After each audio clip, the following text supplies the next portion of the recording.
Hello, students. Welcome to the review for Unit 5, your final unit in the Geometry A course. And this unit was on similar polygons. As you recall, similarity means two shapes that are exactly the same except for their size. So just glancing at these butterflies I've got here on the screen, you can see that they are not similar.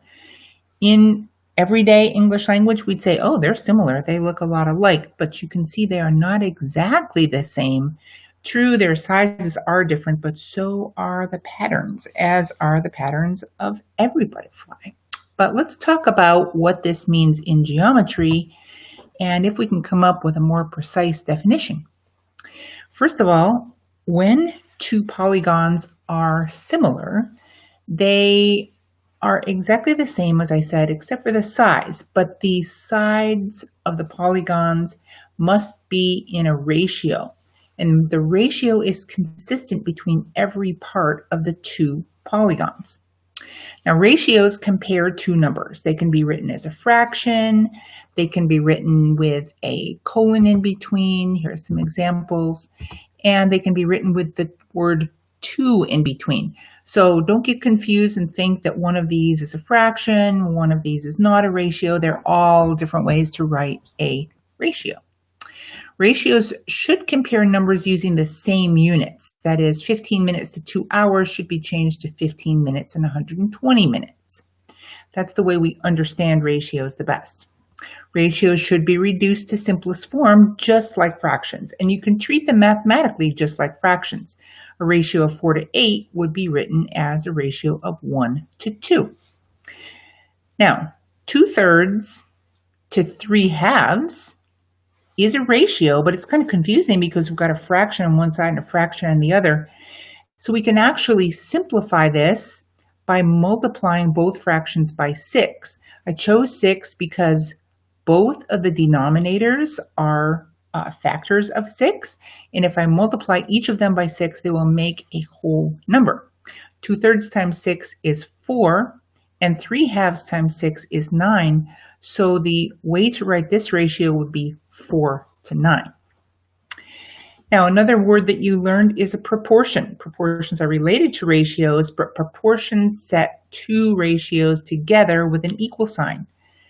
When you set two ratios together and create a proportion, you can do certain things to solve for any missing values. So for instance, we know that the cross products of proportions have to be equal if they are true proportions. So 5 times 3 and this diagonal has to be the same as 8 times this missing number. This proportion can be solved in this way by writing out the equation 8x equals 15, which is 3 times 5, and then by simplifying using algebraic skills, dividing both sides by 8 gives you x equals 15 over 8, or 1 7/8. Now, why are we talking about ratios in geometry? Because similar polygons can be drawn to help us solve problems, and the way that we solve them is by using ratios. Now remember I said similar polygons have the same shape but may not be the same size. They have congruent angles, however, and the sides are proportional. Here's a concept. If similar polygons have a ratio of 1/3 between two corresponding sides, then the whole perimeter of the polygon has the same ratio. Every part of it has to have the same ratio as far as lengths of sides. Angles will be identical. Okay, here's a problem you'll see on your test, and I've drawn out sort of an example of what it might look like if you wrote it down on a piece of paper.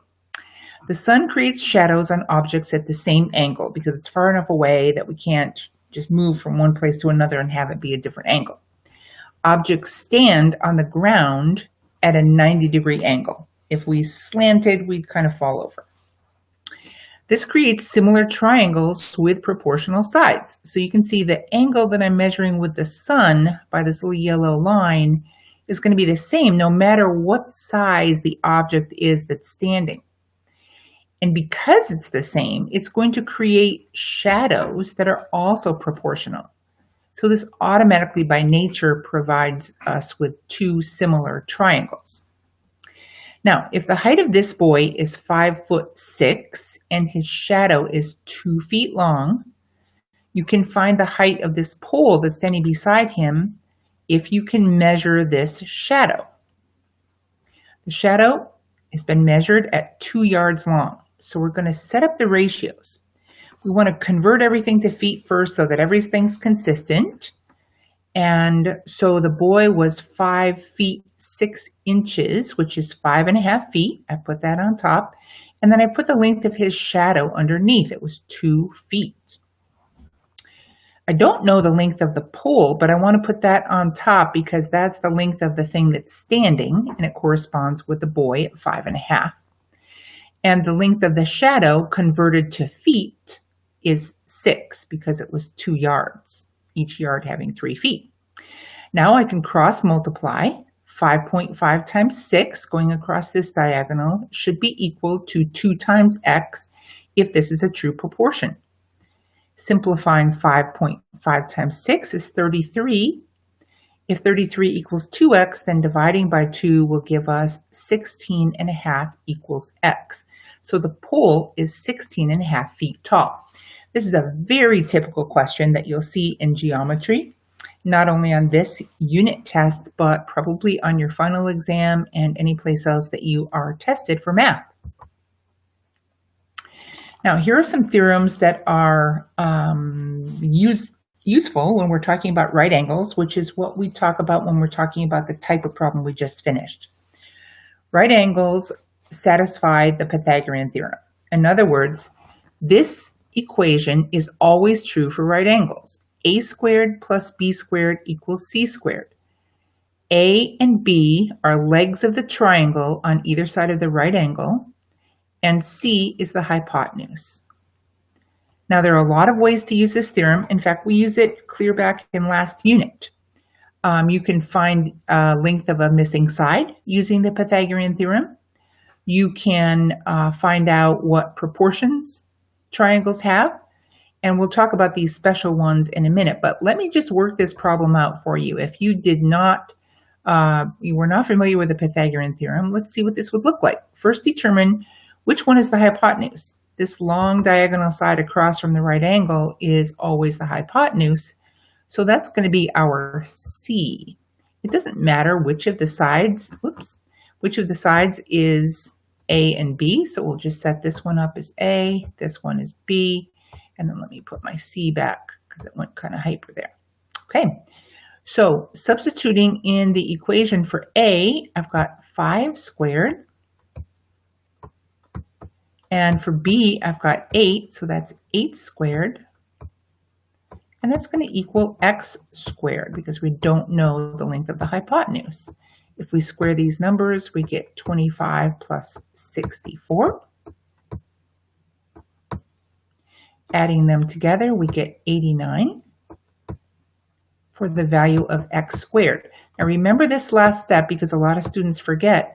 This is not your final answer. You have to find x by taking the square root of both sides. The square root of x squared is x. The square root of 89 is not a perfect square, so you could write it as the square root of 89. Okay. There are two types of special right triangles that we will be using throughout the course. One is the 30, 60, 90 triangle. It has sides that are proportional or in a ratio of 1 to square root 3 to 2. The longest side obviously is the hypotenuse, so that corresponds to the 2, which means that the shortest side, one of the legs, is always half the length of the hypotenuse. The other side is always the square root of 3 times whatever the length of the shorter side is.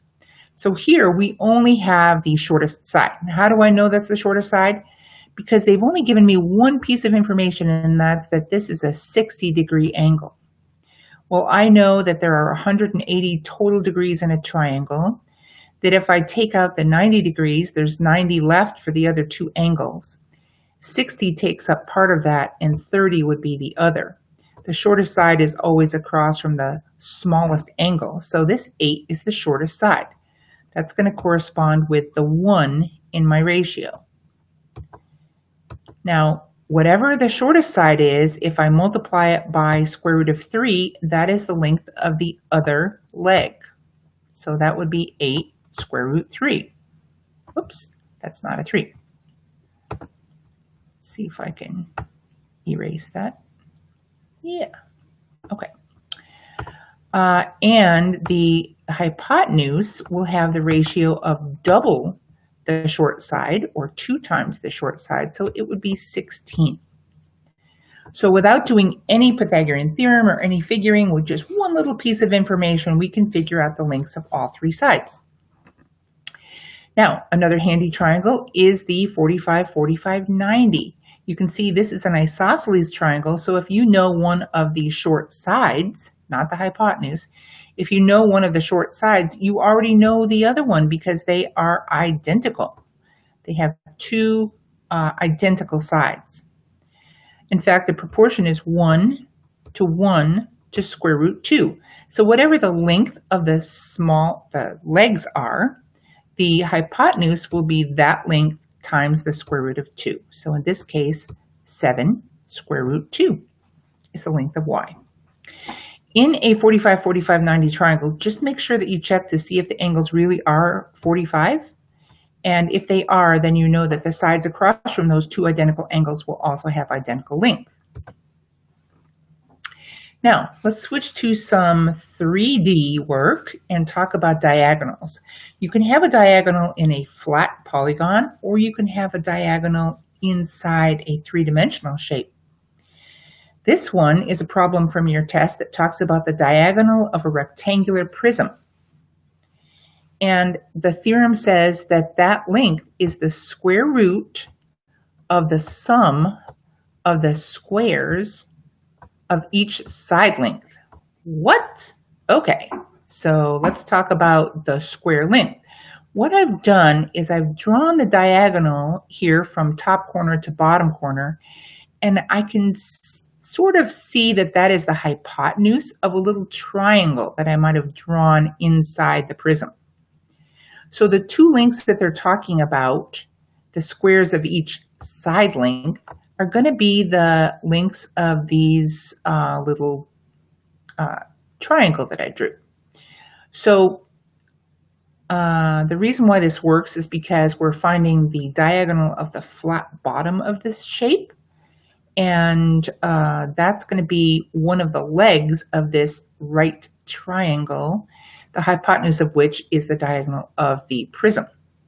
So I'm going to use the 3-foot and the 4-foot and the 5-foot lengths in my equation. It says it's the square root of the sum of each of them squared.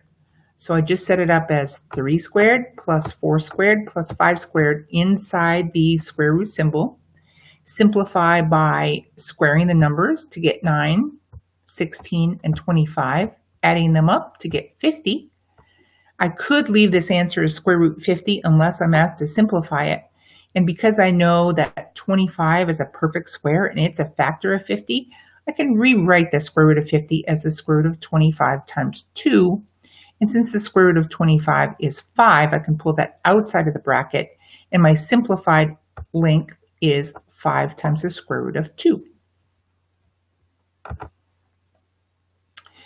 Use what you know to find unknown lengths. A lot of times you're given a problem and it appears that you don't have enough information, but I'm going to show you how you can think through it. In this problem from your test, you're supposed to find the slant height of this pyramid. The slant height is this line right here, coming down the side of the pyramid right in the middle. So we already have some lengths given to us. We can see that the bottom of the pyramid is square because both the front and the side are labeled as 6, and it appears to be rectangular if not square, and so we know that the opposite sides are the same. We're also given that one of the diagonal edges of the pyramid is 6, so we have a lot of information. The theorem we're using is that the slant height, which is the leg of a right triangle on one face of the pyramid, forms a right angle, right down here, with one of the sides of the base. So we have all the information we need to use either the Pythagorean theorem. Well, we're going to be using the Pythagorean theorem. So this is one leg of the red triangle. We know the hypotenuse is 6, and that's going to be C. We know that this short length on the bottom is half of 6, or 3, because remember the slant height comes down and intersects the base at the midpoint. And so all we need is this side B, we'll call it, for the slant height. So we'll set it up as A equals 3 and B equals the one that we need to know. So 3 squared plus B squared equals the hypotenuse squared, which in this case is 6. Now you'll see that I wrote this out according to the theorem that you learned, that the slant height is the square root of the difference between the side edge and half of the base. But the reason why that theorem works is because it's based on the Pythagorean theorem. So all you really need to know is the Pythagorean theorem to simplify this. Square root, or 3 squared is 9, 6 squared is 36, which means that if I subtract 9 from 36, I'll get 27. And if B squared equals 27, then B, by taking the square root of both sides, equals the square root of 27. And since 27 has a factor that is a perfect square, that is 9, it's 9 times 3. I know the square root of 9 is 3, so that 3 can come to the outside of the bracket, leaving the square root of 3 inside.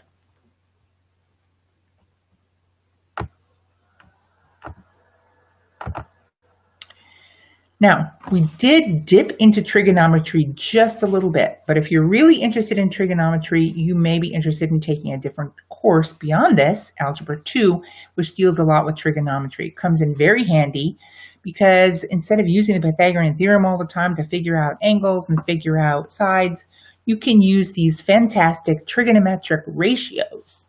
There are 3 main ones that you learned: sine, cosine, and tangent. The sine is the ratio of the length of the opposite side over the length of the hypotenuse. The cosine is the adjacent side over the hypotenuse, and the tangent is the opposite side over the adjacent side. In your lesson, there was a little shortcut to help you remember this, and it's called SOHCAHTOA. And I always thought it sounded like the name of a volcano or something, but it's SOHCAHTOA. And it has the 3 the 3 trigonometric ratios. Sine is opposite over hypotenuse. Cosine is adjacent over hypotenuse. Tangent is opposite over adjacent. And that's an easy way to remember if you can just remember SOHCAHTOA. Here's how it's useful. For this example, you have the adjacent side.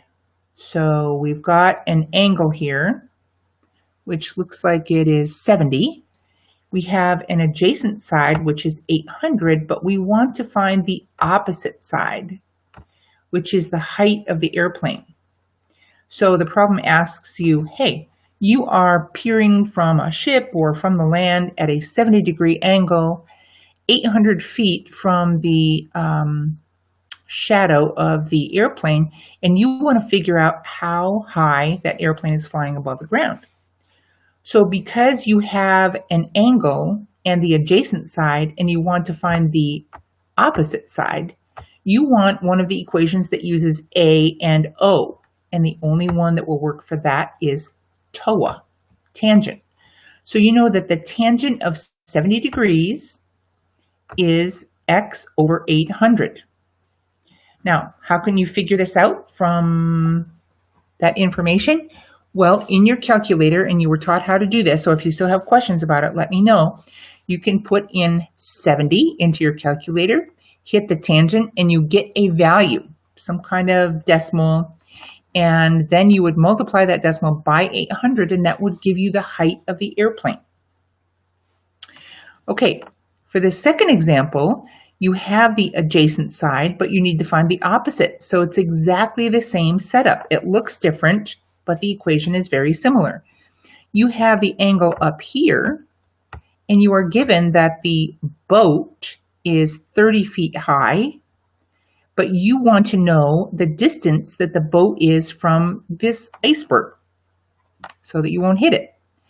Well, it looks like maybe you're looking for a different side than the one with the airplane, but you can see we're looking at a different angle, and the one side that we want to find is opposite. So we're going to set it up exactly the same way. The tangent of this angle, 80 degrees, equals side D, the distance, over the adjacent side, which is 30. So those are ways that you can use trigonometry and triangles to figure out complex problems. And this is basically how surveyors work to find the depth of valleys, the height of mountains, the distance between two places that they can't traverse. So it's a very, very handy tool. Now, this brings us to the end of our review, but if you still have questions, want to see more examples, need more resources, or just don't feel like you're ready for the test, please let me know when you call, or send me a message, or call me about something else, and I will be happy to help you with whatever you need. Thank you very much, and good luck on the test.